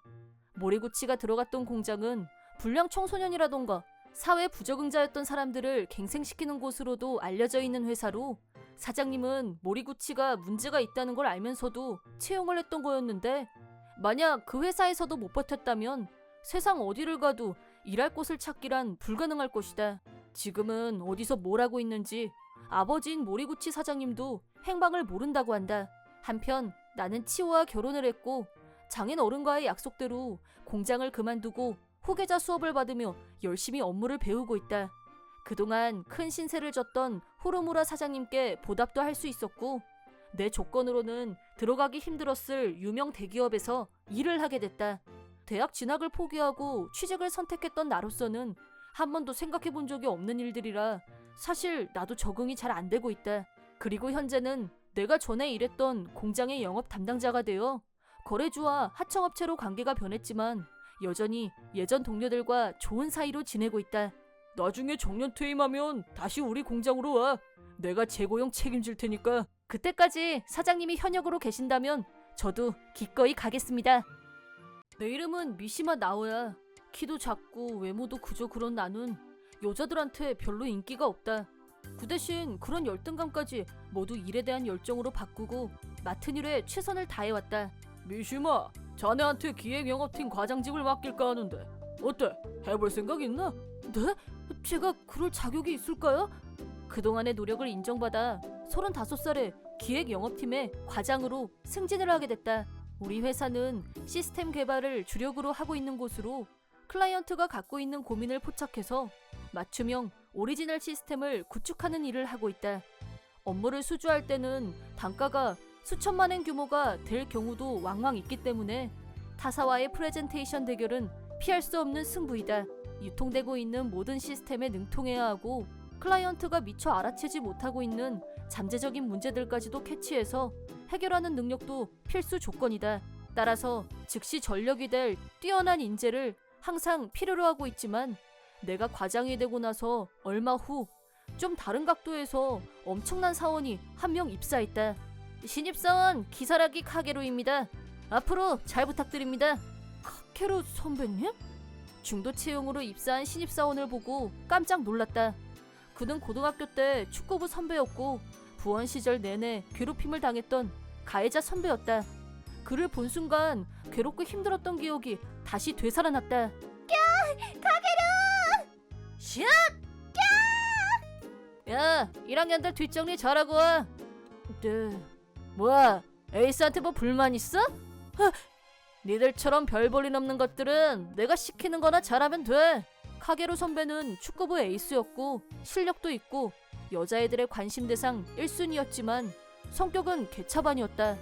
후배들을 자기 심부름꾼처럼 부려먹는 건 그나마 양반이었고 정신단련과 기강을 잡는다며 매일같이 폭력을 휘둘렀다. 그 중에서도 특히 축구 실력이 나빴던 나는 집중 공격 대상이 되었고 뜯긴 돈만 해도 1, 2만 엔 수준이 아니었다. 그런데 그런 선배를 회사에서 다시 보게 되다니 그것도 내 부하 직원으로 말이다. 이쪽은 바로 전력에 투입할 수 있는 실력자 기사라기 신입이야. 전에 있던 데서는 프로젝트 리더를 맡았었다고 하는데 우선은 미시마 과장팀에 합류해서 회사 분위기도 익히고 실력 검증도 해볼 생각이니까 잘 좀 부탁해. 그럼 기사라기, 이쪽은 기획영업팀 미시마 나오야 과장. 우리 회사에서 촉망받는 인재고 자네 실력에 절대 뒤지지 않는 사람이니까 믿고 잘 따르도록 해. 잘 부탁드립니다, 미시마 과장님. 온통 불길한 이 느낌. 전무님이 사무실에서 나간 후 나와 단둘이 남게 되자 카게루 선배는 자기 본성을 여지없이 드러냈다. 너 오랜만이다. 내 심부름꾼 나오야. 역시 저 기억하고 계셨네요, 카게루 선배님. 내가 IT에 대해서 잘 모르는 편이긴 한데 너 같은 게 과장이 될 정도의 회사면 나야 출근 도장만 찍어도 출세하지 않겠냐? IT를 모르시다니. 바로 전력 투입이 가능한 중도 채용 입사라고 방금 말했잖아요. 입사할 때 경력을 좀 부풀렸지. 그래야 합격도 하고 고용 조건도 올라가고. 걱정 마. 내 실력이면 눈 깜짝할 사이에 휙 하고 에이스로 올라갈 테니까. 글쎄요, 우리 회사는 전문 지식과 경험이 받쳐줘야 하는... 야! 너 지금 내가 깜냥이 안 된다는 거야 뭐야? 아니 그런 뜻이라기보다는 두고 봐. 내가 네 부하 직원으로 계속 있을 것 같아? 네가 내 미치면 몰라도 곧 옛날 생각나게 해줄게. 나는 상사, 너는 부하. 그럼 다시 내 심부름권 하게 될 거니까 안심하고 기다려. 뭐래? 뭘 안심하라고 혼자 신나서 저래? 새 멤버로 팀에 합류하게 된 카게루 선배는 최악의 근무 태도를 보였다. 맡기는 일은 자기 편한 것만 골라서 하고 겨우겨우 고객처에 영업을 보내면 허풍에 엉뚱한 소리만 늘어놓고 돌아오는 바람에 다시 고객에게 해명하고 사과를 하면서 뒤치다꺼리를 하게 만들었다. 참다 못한 다른 멤버들이 자기 업무 시간을 쪼개서 일을 가르쳐주려고 해도 우리 회사 엔지니어들이 특히 자신 있어 하는 시스템을 먼저 이해하고 나서 고객의 요구에 부합되는지 안 되는지를 판단한 후에 어떻게 하면 부합되게 개선할지를 고민해야. 설명은 그만 됐고 자료 있으면 넘겨줘요. 하루 정도 훑어보면 이해할 수 있으니까. 내가 머리가 그쪽들하고 차원이 달라서 동료가 생각해서 찾아준 자료도 결국 넘겨보지도 않고 책상 위에 올려놓은 그 상태 그대로 일주일 넘게 방치한 건 놀랍지도 않았다. 성과도 엉망이고 노력도 하지 않으면서 본인은 전혀 반성할 기미가 없었다. 더 꼴불견인 것은 여사원들에 대한 똥매너였다. 여직원들한테 수시로 껄떡거리고 찝적대고 막말하고. 내가 말이야 미시마 과장보다 능력이 훨씬 위거든? 그래서 물어보는 건데 여사원들 사이에서는 우리 둘에 대한 평판이 어떤지 궁금하네. 글쎄 카게로 씨는 입사한 지 얼마 안 됐잖아. 근데 어떻게 자기 입으로 과장님보다 일을 더 잘한다고 자신만만하게 말해? 사실은 미시마 그 자식 내 고등학교 후배야. 그것도 같은 축구부. 나는 축구부 에이스였고 그 자식은 벤치에도 못 앉아본 애야. 그렇게 둔한 놈이 일을 제대로 할 것 같아? 그런 사이였구나.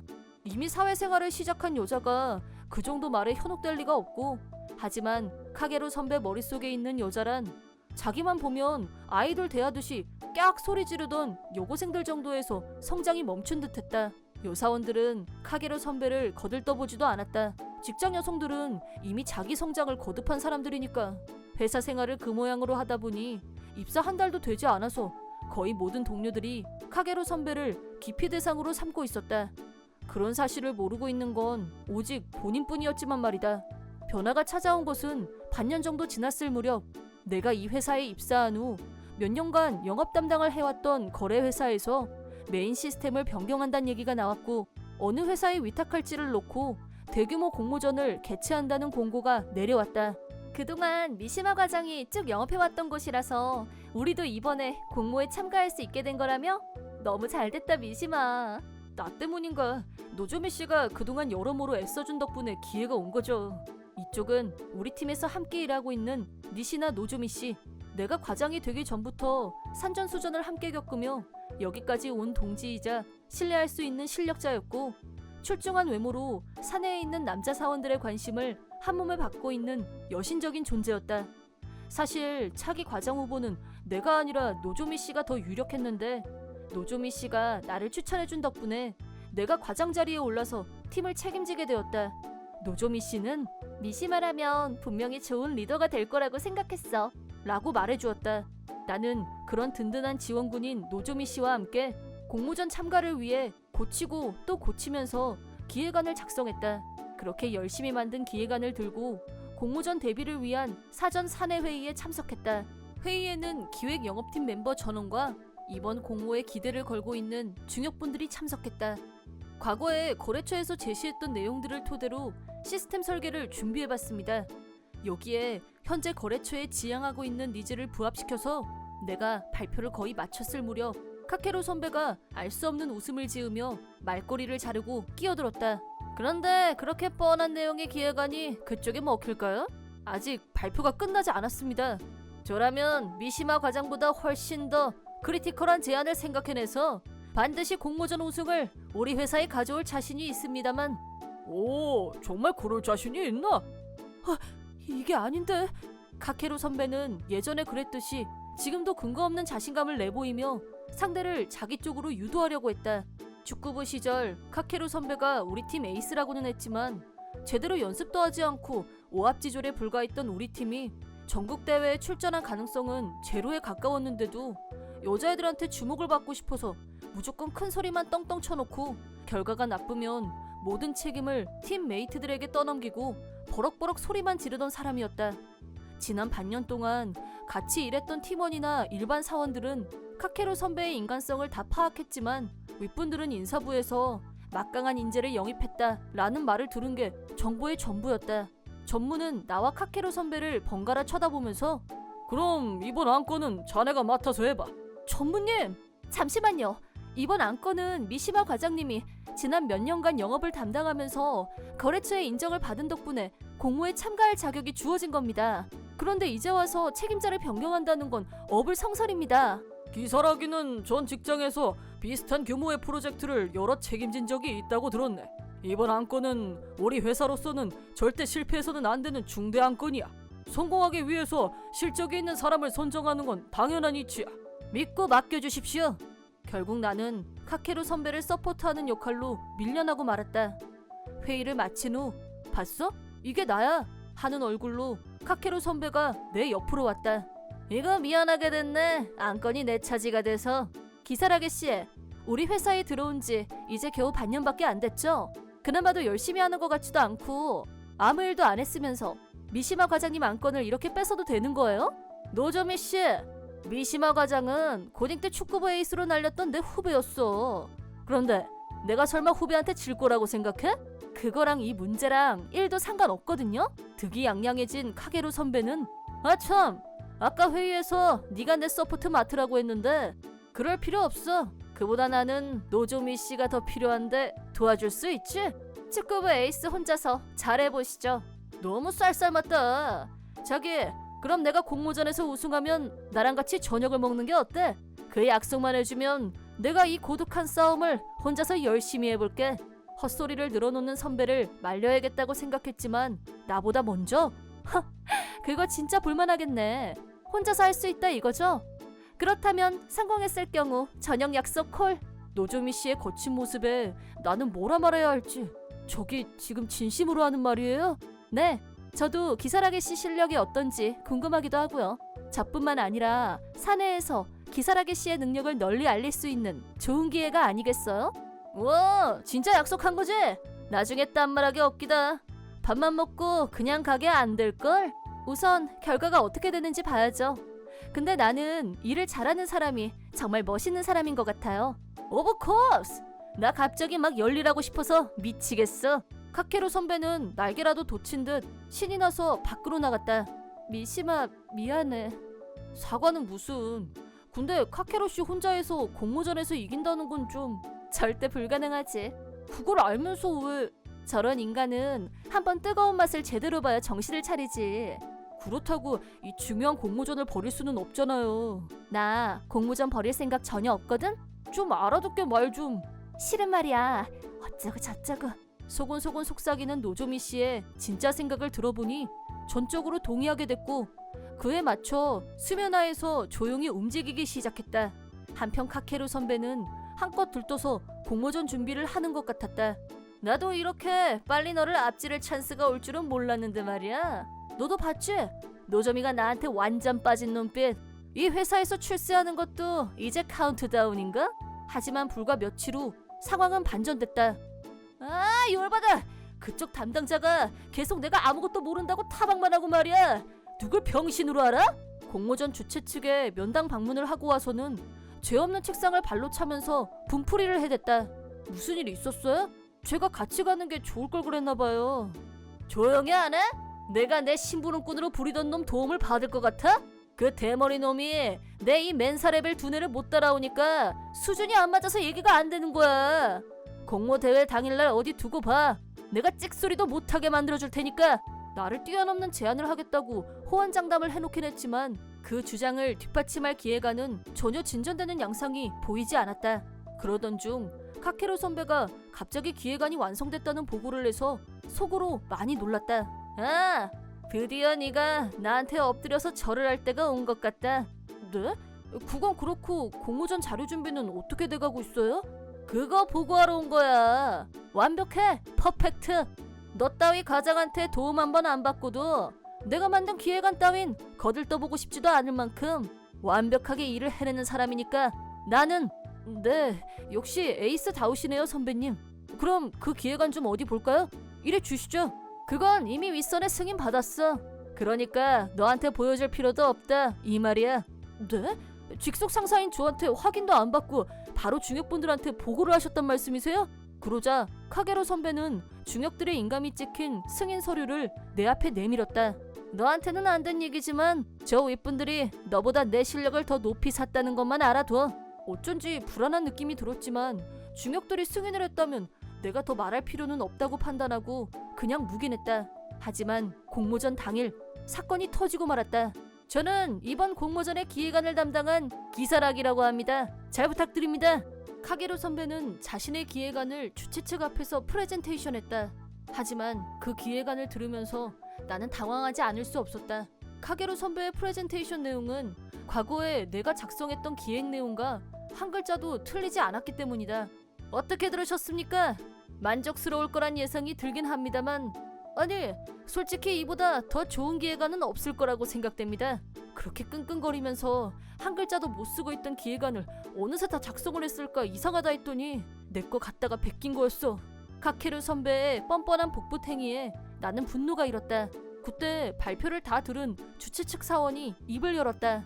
방금 발표한 기획안은 이미 예전에 기사에서 제시했던 내용하고 토시 하나 다르지 않네요. 그때 당시 제가 지적했던 내용이 있을 텐데 그걸 어떻게 보완할 건지 그에 대한 설명을 부탁드립니다. 네? 멘붕이 온 듯한 카케루 선배. 그도 그럴 만한 것이 방금 전 카케루 선배가 발표한 내용은 이미 내가 이전에 거래처에 한 차례 보고한 적이 있는 내용이었고 그때 몇 가지 보완을 요구받은 적이 있는 아직 미완성 상태의 기획안이었던 것이다.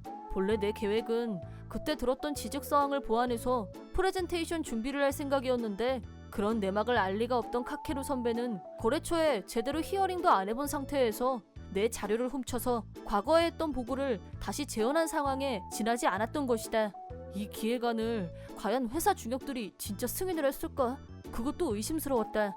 그때 나한테 보여줬던 승인서는 카케루 선배가 위조한 게 분명하다는 합리적 의심이 들기 시작했다. 우선 실용성 측면에 대해서 방금 발표한 시스템 내용을 보면 우리 회사 사원들한테는 너무 어려워서 제대로 사용을 못할 가능성이 있습니다. 그건 사원분들이 좀 더 노력을 해서 이해를 하도록. 그런 답변은 곤란합니다. 시스템을 변경한다고 해도 일정 기간 동안은 현행 시스템과 병행해서 사용하게 될 거고요. 새로운 시스템을 습득하는데 너무 많은 시간과 노력을 기울여야 한다면 업무에 지장을 초래할 우려가 있습니다. 그렇다면 앞으로 좀 더 간단하게 조정을 해서 우리가 원했던 프레젠테이션은 그 부분을 보완한 요약본을 보고 싶었던 거였는데요. 제가 미처 요구 사항을 파악을 못해서 예전 담당자였던 미시마 씨는 한 달에 한 번 우리 회사를 방문해서 정기적으로 히어링을 해줘서 도움을 많이 받았었는데 그에 비해서 당신은 공모전 직전에 달랑 한 번 인사 온 게 전부고 제대로 히어링도 안 했던 것 같은데 그나마도 와서 몇 마디 하고 갈 때 보면 잔뜩 화난 얼굴로 가고 미안합니다만 이 기획안으로는 귀사의 시스템 변경을 의뢰하긴 힘들 것 같습니다. 말도 안 돼! 주최 측의 답변을 들은 카케르 선배의 얼굴이 창백해졌다. 프레젠테이션 시간도 이젠 10분밖에 남지 않았다. 나는 정세를 만회하기 위해 자리에서 일어났다. 제 부하인 기시라기가 설명이 부족했던 점 양해 부탁드립니다. 신뢰가 되지 않는다면 남은 시간 동안 제가 새로운 제안을 몇 가지 말씀드려도 될까요? 남은 시간이 10분 정도밖에 없는데 할 수 있겠어요? 네, 그럼 간략하게 말씀드리겠습니다. 잘 부탁드립니다. 미시마 씨하고는 인연이 꽤 되죠. 어디 한번 들어볼까요? 시작하세요. 사실 이런 상황이 충분히 예상된다는 노조미 씨의 어드바이스를 듣고 나서 나름대로 카케로 선배가 프레젠테이션을 망쳤을 경우 대비책으로 기획안 개정판을 준비해두었다. 일반적으로 한 회사에서 2개의 프레젠테이션을 한다는 건 있을 수 없는 일이겠지만 오랫동안 신뢰관계를 기축해온 덕분에 통할 수 있었다. 우선 방금 전 기사라기가 말했던 시스템 운영의 어려움에 대해서 보다 쉽게 내용 파악을 할 수 있게 조정안을 준비했습니다. 구체적으로는 도표 소프트 시스템의 단수나 초보 사용자도 몇 분이면 사용이 가능한 간이화된 시스템으로 만들었습니다. 납기는 언제까지 가능할까요? 납기는 귀사분들이 번반기에 접어드는 상반기에 시스템을 교체하는 것을 피하는 게 좋을 거라고 판단해서 비교적 여유가 있는 하반기에 시스템 교체를 하는 게 좋을 것 같다는 제안을 드리는 바입니다. 구체적인 시기에 대해서는 방금 나누어 드린 자료를 확인해 주시기 바랍니다. 이 시스템을 도입하시게 되면 신규 시스템을 병행하는 기간 중에도 데이터가 하루 단위로 자동 이동이 가능하기 때문에 이중 입력을 할 필요가 전혀 없습니다. 그런데 가격이 좀 비싼 느낌이 드는데요. 그 부분은 정말 죄송합니다. 시스템의 간이화를 위해서 저희가 보완해야 할 부분이 상당히 많은 편입니다. 하지만 그만큼 현 시스템보다 편리성이 높아지고 사원분들이 보다 쉽게 이용할 수 있다는 장점이 있는 만큼 가격면이 타당하다는 점도 이해해 주시면 감사하겠습니다. 역시 미시마 과장다운 프레젠테이션 잘 들었습니다. 검토해보기로 하죠. 네, 그럼 잘 부탁드리겠습니다. 이렇게 해서 우리 팀의 프레젠테이션을 모두 마쳤다. 너 이 자식! 내가 다 준비한 프레젠테이션에 숟가락이 나온구 말이야. 그나마 프레젠테이션이 성공적으로 끝난 건 다 내 덕이니까 그런 줄 알아. 내가 초반 기선을 잘 잡아놨기 때문에 네가 편하게 발언을 할 수 있었다는 것만 알아둬. 진짜 숟가락만 달랑 들고 온 게 누군데. 그것도 남의 숟가락 몰래 훔쳐다가 올려놓지도 못하고 미끄러진 주제에 그걸 어떻게. 내가 그동안 무늬만 미시마 과장 서포트였는 줄 알아요? 발표하는 순간 자료 훔친 거 알았어. 사내회의에서 내 프레젠테이션을 다 들은 중역분들이 토시 하나 틀리지 않은 기획서에 승인을 했을 리가 없어요. 기획안을 훔쳤다는 걸 들킬까봐 저한테 승인받았다고 거짓말하신 거죠? 나 그런 적 없어. 그럼 회사로 돌아가서 전무님께 확인해보면 되겠네요. 됐어. 그건 프레젠테이션 결과가 나온 다음에 해도 늦지 않아. 이번 프레젠테이션은 네가 끼어들었으니까 실패하면 책임도 네가 져야 돼. 알겠어? 공모전에서 실패했을 경우 그 책임을 나한테 전가하려는 의도를 노골적으로 드러냈지만 결과는 카게로 선배의 생각대로 되지 않았다. 미시마, 저쪽에서 연락 왔어. 시스템 교환 우리한테 맡기겠대. 책임자는 미시마한테 맡기겠다는 말까지 했어. 정말 다행이다. 뭐가 어째? 어쩌죠? 업무 능력이 떨어지는 전 축구부 에이스. 밥이고 데이트고 다 물 건너갔네요. 자격지심만 꽉 찬 남자는 진짜 매력 없더라. 서포트하기로 해놓고 아무것도 안 한 저 자식 잘못이지. 입사한 지 반년밖에 안 된 나한테 혼자 준비하게 만들고. 단기 기억상실증 있나봐요. 아무 도움 필요 없다고 본인이 말했거든요. 노조미 씨는 카케루 선배가 기세 좋게 떵떵거리던 내용을 언제 녹음까지 해뒀는지 재생해서 들려줬다. 죄송하지만 어리석고 무능한 남자를 상대할 만큼 내가 한가하지가 않아서요. 카케루 선배는 승인서를 위조한 것과 내가 했던 프레젠테이션을 복붙한 것, 그리고 중요 안건을 실패로 만들 뻔한 경위에 대해서 사내 감찰을 받기 위해 중형 및 감찰반이 기다리고 있는 감찰실로 불려갔다. 그 결과 그동안 행해온 불량한 업무 태도와 프레젠테이션에 관련한 비리, 무능함이 여실히 드러났고 진상을 알게 된 전무님은 나를 찾아와 직접 사과를 하셨다. 너무 누중감이 있긴 한데 기사라기가 전에 근무했던 회사에 확인을 해보니까 툭하면 땡땡이 치고 보고서는 허위로 올리고 해고당하기 직전이었대. 그런 놈을 에이스라고 지켜 세웠으니 경력 사칙으로 해고 처분하기로 했어. 자네한텐 정말 입이 10개여도 할 말이 없네. 이번 일은 자네가 회사를 구한 거나 다름이 없어. 정말 고맙네 미시마. 해고당한 카케루 선배는 그날로 회사에서 나갔다. 나중에 고딩 동창한테 들은 말로는 카케루 선배는 어딜 가나 무개념인 태도와 성격이 문제가 돼서 입사를 해도 얼마 제대로 다니질 못했고 해고가 될 듯 싶으면 자기가 먼저 사표를 내고 나와서 다른 일자리를 찾고 그러다 또 나오기를 반복했다고. 그 결과 우리 회사에서 그 난리법석을 떨었고 폭망하게 된 것이다. 지금은 어디서 뭘 하는지 모르지만 누가 편의점 계산대에서 힘없이 서 있던 카케루 선배를 봤다고 그런 말을 하는 걸 들은 적이 있긴 한데 그 편의점에서도 그 뒤로 못 봤다고 하는 걸 봐서는 그 일도 오래 못한 게 틀림없다는 생각이 든다. 카케루 선배가 우리 회사에 들어와서 그것도 같은 팀에 있으면서 항상 자신을 객관적으로 봐야 한다는 것하고 상대방을 존중하는 마음가짐이 얼마나 중요한지를 다시 한번 느끼게 해줬어요. 그게 부족해서 화를 부른 사람이긴 했지. 근데 내 생각에는 미시마는 좀 더 자신감을 갖는 게 필요할 것 같은데? 예를 들면 너를 좋아하는 여자가 눈앞에 있을지도 모르잖아. 그런 거 없어요. 누가 나 같은 남자를. 또 자기 비하하잖아. 잘 보라고. 눈앞에 누가 있는지. 응?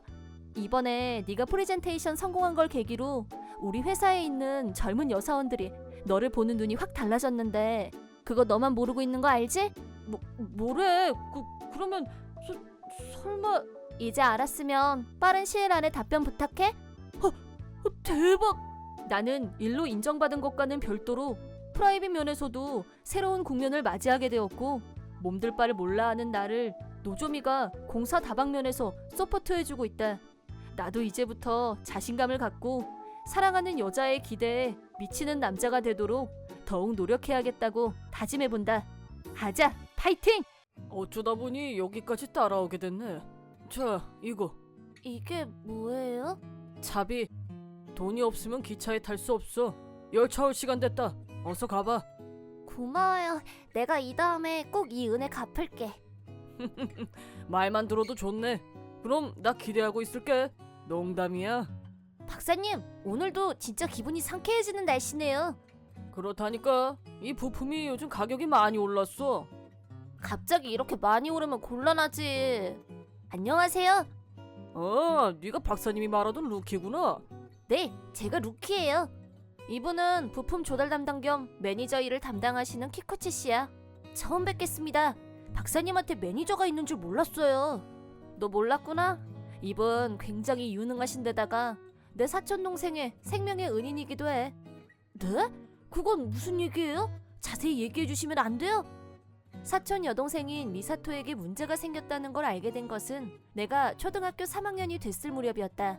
그때 사촌 여동생 미사토는 초등학교 2학년, 나보다 1살 아래였다. 그날은 미사토가 자기 엄마랑 우리 집에 놀러 온 날이었다. 미사토 부모님은 미사토가 태어나자마자 이혼을 했다. 미사토 엄마는 싱글 마더가 되었고 회사에 다니면서 혼자서 미사토를 키웠다. 하자, 내가 이겼지? 뭐야, 나 또 졌어. 언니 너무 잘한다. 내가 좀 하지. 너한테는 몇 번을 해도 내가 다 이길 것 같다? 나도 게임기 갖고 싶다. 나도 연습해서 언니한테 이기고 싶은데. 너 아직 게임기 없어? 응, 우리 엄마는 그런 거 안 사줘. 그랬구나. 그럼 내 거 빌려줄게. 정말 고마워. 근데 너 지난번에 우리 집에 왔을 때랑 똑같은 옷 입고 있네? 미사토! 엄마, 집에 가자. 언니가 게임기 빌려준대. 그래도 돼? 안 돼! 그걸 네가 왜 빌려? 게임할 시간 있으면 공부해. 공부! 예습! 복습! 엄마, 알았어. 어린 내 눈에도 그 모습은 무섭고 불편하고 이상했다. 우리 엄마하고 둘이 얘기할 땐 이모도 잘 웃고 잘 떠드는 평범한 사람이었는데 미사토한테는 나까지 긴장될 정도로 무섭게 말하고 지나치게 엄했다. 우리 집에서 이 정도면 자기네 집에서는 대체 어떻게 할까? 너 오늘 케이크 4개 먹고 더 달라고 해서 또 먹더라? 응, 너무 맛있었어. 언니도 맛있다고 했어. 간식은 3일에 한 번. 딱 1개만 먹으라고 했지. 몇 번 말해 알아들어? 몸에도 안 좋고 살만 찐다 했잖아. 너 실컷 먹고 살쪄서 옷 못 입게 되면 네가 그 옷값 다 물어낼 거야? 엄마, 잘못했어요. 그리고 게임은 누가 하라고 했어? 너 일부러 엄마 속상하게 하는 거니? 잘 들어. 네가 엄마처럼 되지 않게 하려고 필사적으로 너한테 투자하고 가르치고 있다는 것만 기억해. 엄마가 기대하는 만큼 따라와 주는 게 바로 네가 해야 될 일이야. 엄마가 뭐라고 했어? 엄마가 기대하는 만큼 따라주는 게 내가 할 일이야. 인류 대학, 인류 기업, 상류층 남자. 조기 교육에 조기 신부 수업까지 시키는 건 다 계획이 있어서야. 널 위해서 내가 얼마나 힘들게 일하고 있는데. 엄마, 울지 마. 내가 잘못했어. 미사토 엄마는 과잉 교육이라는 말로도 부족할 만큼 비정상적인 교육 방침을 계속했다. 미사토네 집에서는 룰이 계속 늘어났는데 간식 제한, 외출 제한, 친구 집에 놀러 가는 것도 안 되고 멋내는 것도 금지 조항이었다. 미사토 엄마는 딸한테 정말 요구하는 것도 많고 굉장히 엄하시네요. 좀 심하지? 나도 처음 그 얘기를 들었을 땐 정말 놀랐어. 그런데 왜 그렇게 요구하는 게 많은 거죠? 아무 이유도 없이 그러는 건 좀... 아니, 근데 아저씨는 미사토랑 아무 상관도 없지 않아요? 기다려. 키코츠 아저씨는 이제부터 나올 거야. 그리고 미사토 엄마도 그렇게 교육받으면서 자랐어. 줄곧. 너도 아는지 모르겠는데 엄한 부모님 밑에서 자란 아이는 자기가 부모가 됐을 때 엄한 부모가 되기가 쉽대. 전 처음 알았어요. 미사토 엄마의 엄마는 정말 엄격한 사람이었는데 루키 말대로 미사토 엄마가 미사토한테 저렇게 하는 것은 그녀가 자란 환경에 이유가 있다. 미사토 엄마도 엄하고 과보호적인 부모 밑에서 자랐다. 너 그 화장이 뭐니? 내가 너한테 화장해도 된다고 했니?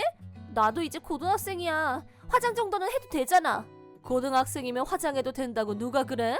그래봐야 네 얼굴이 어디 가니? 화장을 하나하나 어차피 똑같아. 그러니까 화장이라도 해야 조금이라도. 너 부모한테 말 대답하는 버릇 어디서 배웠어? 벌로 오늘 저녁 굶어. 그리고 속옷도 버릴 거니까 그렇게 알아. 그걸 왜 버려? 속옷도 못 입게 하면 어떻게 하라고. 네가 내 말을 안 들어서 그런 거잖아. 얌전히 있었으면 좋았을 것을. 공부도 못하는 주제에 겉멋만 들어서 화장이 나고 다니고 말이야. 너 성적이 이게 뭐니? 점수 좀 봐. 시험이 너무 어려웠어. 다른 애들도 다 점수 나빠. 어디서 핑계야? 누가 핑계대라고 가르쳤어? 다른 애들이 어려워서 점수 뭉개고 있으면 넌 더 높은 점수를 받아야 될 거 아니야. 정말 시험이 어려웠어.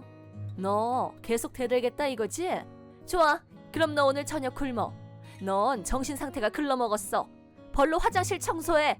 엄마, 나 어제도 저녁 못 먹었어. 억지로 굶으면 건강에 더 나쁜 거 아니야? 이게 근데 계속 떠들래? 한 끼 굶는다고 큰일 나? 슬림해지면 보기엔 더 나아. 학교에서 저체중이라고 밥 많이 먹으라고 했어.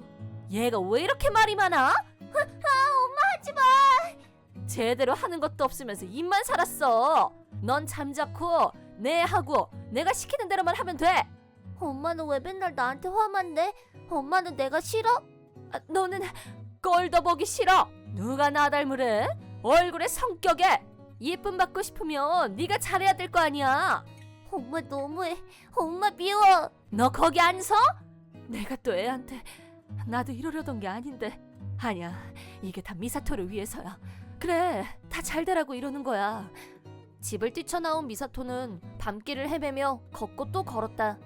엄마의 폭력적인 모습을 감당할 수 없었던 미사토는 그때 생각난 사람이 나였고 우리 집을 향해서 걷기 시작했다. 하지만 우리 집하고 미사토네 집은 100km나 떨어져 있었다. 당연히 어린아이 걸음으로 도착할 수 있는 거리가 아니었다. 아, 배고파. 다리 아파. 더 못 걷겠어. 나 이제 어떡하면 좋지? 꼬마야, 어? 이렇게 늦은 시간에 왜 혼자 공원에 있니? 너 괜찮니? 아빠랑 엄마는? 저 가출했어요. 뭐 가출? 어디 다친 데는 없어? 무슨 일이 있니? 엄마 기대에 내가 너무 못 미쳐서 엄마가 나를 싫어해요.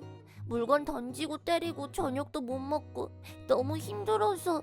그건 반대로 생각하면 너를 너무 아껴서 그런 걸 수도 있어. 글쎄, 그건 아닌 것 같은데. 그럼 아저씨한테 좀만 더 자세히 얘기해 줄 수 있을까? 늦은 밤 공원에서 우연히 만난 아저씨는 미사토의 얘기를 귀 기울여 들어줬다. 그 아저씨는 미사토의 얘기를 들으면서 이건 단순한 일이 아니라고 생각했는지 미사토에게 앞으로 어떻게 하고 싶은지에 대해서 물어봤다. 근데 시간 이렇게 늦었는데 너 어디로 가고 있었니? 사촌 언니네 집에 가고 싶어요. 근데 집이 어딘지 잘 모르겠어요. 그 사촌 언니가 사는 동네 이름은 알아? 땡땡현. 거기는 여기서 꽤 먼데. 할 수 없지. 아저씨가 거기까지 데려가 줄... 아니지. 내가 그렇게 하면 이상한 사람 취급받을 거야. 좋은 생각이 났다. 잠깐만 기다려. 네. 자, 이거 받아. 이게 뭐예요? 너네 사촌 언니 집까지 가는 길이야. 중간에 잘 모르겠으면 이거 사람들한테 보여주고 도와달라고 해. 아마 널 사촌 언니한테 데려다 줄 거야. 아저씨 고마워요. 한 가지 주의점.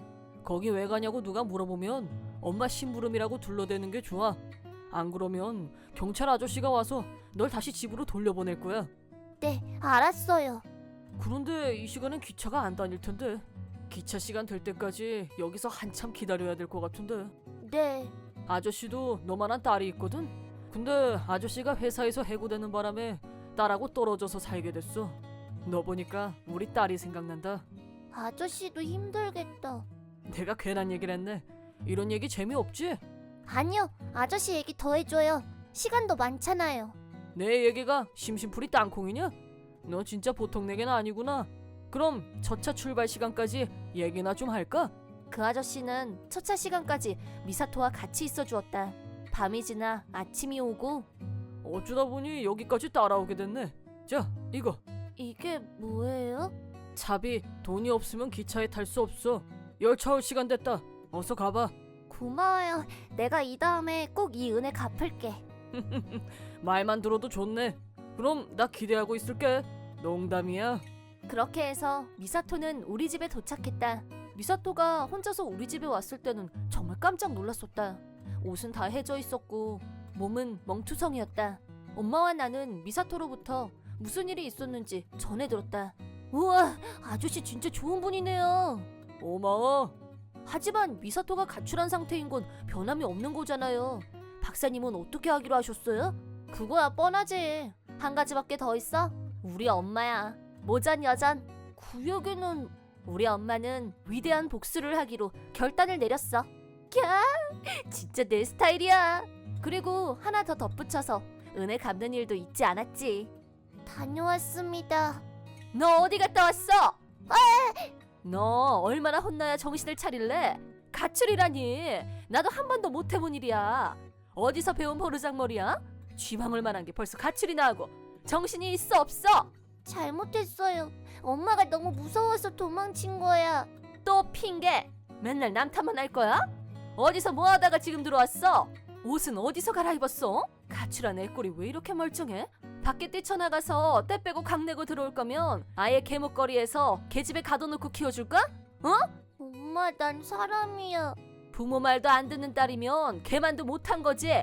앞으로 저녁밥은 먹을 생각도 마. 잘못한 게 눈에 띄는 날에 무섭게 때릴 거니까 각오해. 딸한테 말을 참 살벌하게 하네. 방금 네가 한 말 한마디도 안 빼고 다 들었어. 미사토가 한 말이 100% 사실이었네. 설마 했는데 말한 대로라니 무슨 소리야? 미사토가 가출하고 한밤중에 애 혼자 떠돌다가 길에서 어떤 아저씨한테 차비를 받아서 어렵게 우리 집에 왔어. 뭐? 언니네 집에? 애가 그 먼 데까지 혼자서? 너, 네가 네 딸한테 무슨 짓을 한 건지 알고 있니?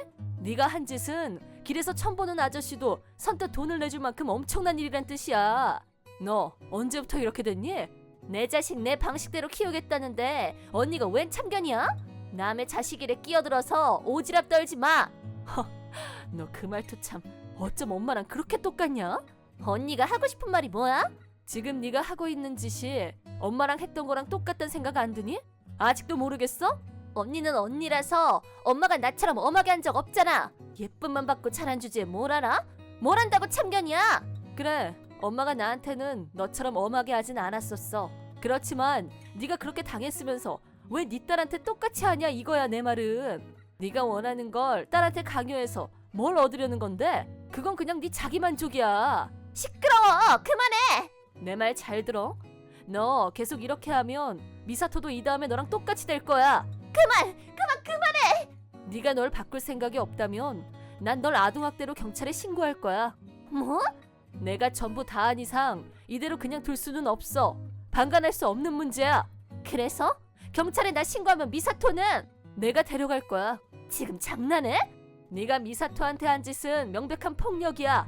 조금이라도 네 잘못을 인정하고 고치고 싶은 마음이 있다면 정신 전문의를 찾아가서 상담 치료를 받는 게 좋아. 듣기 싫어. 그렇게 미사토를 데려가고 싶으면 데려가. 난 필요 없어. 나랑 똑 닮은 저런 딸은 놔둬. 엄마. 싫어. 나도 저런 딸 싫어. 두 번 다시 저 얼굴 보고 싶지 않아. 너도 이제 그만 고통 속에서 나와. 너도 힘들잖아. 네가 원하는 건 이런 게 아니잖아. 이제 그만 널 미워해. 제발 그만 미워해. 어쩌면 앞으로가 지금까지보다 더 힘들지도 몰라. 하지만 네가 노력하면 분명히 달라질 수 있을 거야. 그 후 우리 엄마는 미사토를 데려와서 한동안 돌봐주었다. 나와 미사토는 친자매처럼 한 집에서 자라게 됐다. 그리고 우리는 은혜를 갚기 위해 그때 그 아저씨를 열심히 찾아다녔다. 하지만 아저씨를 찾는 일은 막막하기만 했다. 15년 후, 피코치 씨 맞으세요? 네, 그런데 누구시죠? 혹시 15년 전 일 기억하세요? 15년 전이라... 저 누군지 기억하세요? 15년 전에 아저씨가 도와줬던 초등학생 여자아이 기억나세요? 차비를 내줬던 그 여자아이가 바로 얘예요. 아, 그때 그 꼬마... 아유, 언제 이렇게 컸니? 아저씨도요. 머리가 좀 벗겨지셨네요. 이 녀석 분위기 다 깨네. 지금 감동이 막 밀려오던 중이었는데. 어머, 죄송해요. 아저씨는 그동안 잘 지내셨어요? 일은 내가 머리숱만 부족한 게 아니라 생활도 여의치가 않네. 많이 힘드셨겠어요. 오늘 저희가 온 건요, 은혜를 갚기 위해서예요. 우선 아저씨 찾는 거 정말 힘들었다는 거 아셔야 돼요. 하긴 집도 없이 홈리스로 사는 사람 찾기가 쉽질 않겠지. 근데 그쪽은 누군가? 아, 제가 아직 제 소개를 안 했네요. 저는 미사토 사촌 언니예요. 아, 그럼 그때 그 꼬마가 찾아가려던 사람이었구나. 네, 맞아요. 키코치 아저씨, 이제 저희가 은혜를 갚을 시간이에요. 아니야, 이렇게 만난 게 어디야? 제 얘기 좀 들어보세요. 실은 제가 연구소에서 연구하는 박사거든요. 근데 제 스케줄 관리해줄 매니저가 필요해요. 그럼 그 얘긴... 알아보니까 예전에 회계사 일을 하셨던데 맞죠? 그런 분이라면 저한테 큰 도움이 될 것 같은데 제 매니저 일을 맡아주실 수 있겠어요? 너무 갑작스러워서 내가 어떻게... 절대 거절하시면 안 돼요. 월급도 제대로 드릴 거고 사실 집도 다 마련해놨어요. 아니... 그럼 같이 가보실까요? 어서요, 같이 가요. 아니 이건 좀... 아저씨도 미사토한테 돈이 필요한지 묻지도 따지지도 않고 그냥 주셨잖아요. 저희한테도 묻지도 따지지도 않고 그냥 받으셔야 된다, 이겁니다.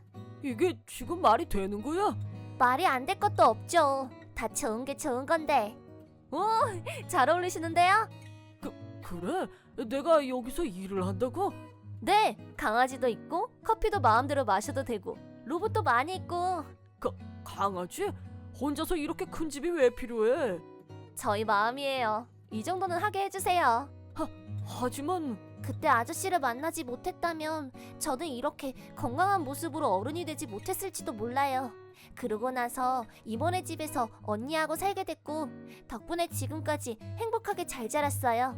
하지만 그건 모두 아저씨가 그때 저를 도와주셨기 때문에 가능했던 거예요. 그랬을 순 있지만 그래도... 이번엔 제가 아저씨가 아저씨 딸을 만날 수 있게 도와드리고 싶어요. 따님이 키쿠치 씨를 많이 보고 싶어해요. 따님은 지금 결혼해서 아들이 하나 있고요. 남편분하고 셋이서 행복하게 살고 있어요. 결혼해서 아이까지? 네, 지금이라도 늦지 않았어요. 열심히 일하고 건강하게 잘 사는 모습 보여주고 싶지 않으세요? 정말 고마워. 이 은혜... 아니요, 감사는 제가 드려야죠. 그럼 앞으로 잘 부탁드려요, 매니저님. 네, 잘 부탁해요, 박사님. 키쿠치 아저씨는 따님과 감동의 재회를 했다. 따님도 다시 만나게 된 것을 감격스러워했다. 많은 시간이 지났지만 두 사람은 다시 아빠와 딸로 돌아왔다. 역시 결말은 해피엔딩이 최고예요. 근데 아저씨 그동안 쭉 연구소에 계셨어요? 그럼 있었지. 근데 내가 내 사무실 밖을 거의 안 나와서... 네, 그동안 전 전혀 몰랐어요. 그것도 있고 내가 일부러 루키 너를 안 만나게 한 것도 있고. 아니, 뭘 그렇게까지 해요? 이 얘기를 더 재밌게 해주려는 나의 장기적 계획이었다고나 할까? 뭐요? 갖다 붙이고 갖다 붙여요. 그럼 오늘 얘긴 여기까지. 다음 동영상에서 다시 만나요. 안녕.